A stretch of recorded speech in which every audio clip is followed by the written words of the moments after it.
Di antara miliaran manusia yang pernah hidup di muka bumi ini, ada satu pertanyaan yang terus muncul dari satu generasi ke generasi lainnya. Apakah Tuhan itu nyata? Pertanyaan ini tidak hanya dipikirkan oleh orang biasa saja, melainkan oleh para filsuf dan para tokoh besar dalam sepanjang sejarah. Dan menariknya, mereka tidak mencari jawaban dengan mengabaikan logika mereka, tetapi mereka justru menggunakan akal dan logika mereka untuk menemukan jawabannya. Aristoteles mengatakan bahwa setiap akibat pasti ada sebabnya, maka harus ada satu penggerak yang menggerakkan segalanya tanpa digerakkan oleh apapun, dan itulah Tuhan. Kemudian Ibnu Sina melanjutkan pemikirannya bahwa alam semesta ini mungkin ada dan mungkin juga tidak ada. Karena itu wajib ada dengan sendirinya. Maka harus ada wujud yang ada dan wajib sebagai sumbernya. Lebih jauh lagi, sains modern ikut mempertegas bahwa konstanta-konstanta alam seperti gravitasi, kecepatan cahaya, serta massa partikel semuanya itu tertuju dengan presisi yang luar biasa dan memungkinkan kehidupan. Oleh karena itu, keteraturan sebesar ini terlalu presisi untuk disebut sekedar kebetulan. Tapi, Immanuel kan mengingatkan kita bahwa akal manusia juga mempunyai suatu batasan. Logika memang bisa membuktikan keteraturan alam, tapi ia tidak bisa menyentuh zat Tuhan secara langsung, sebab setiap jawaban akan menimbulkan pertanyaan baru, dan setiap sebab akan selalu menimbulkan sebab yang lainnya. Iman yang rasional.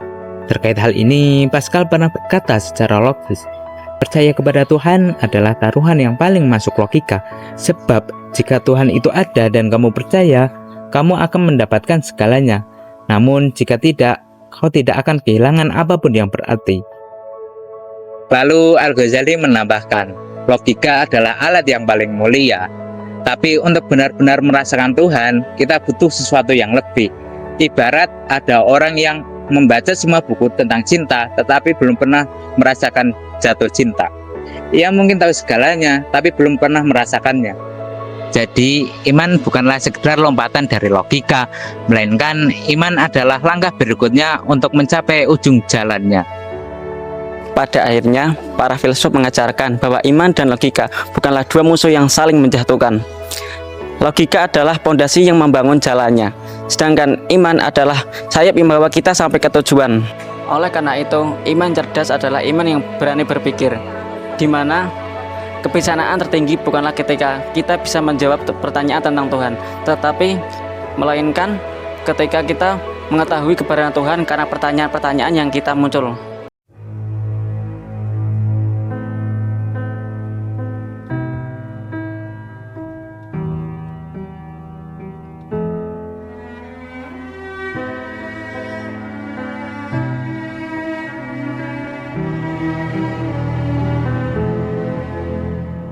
Take your eyes off of me so I can leave.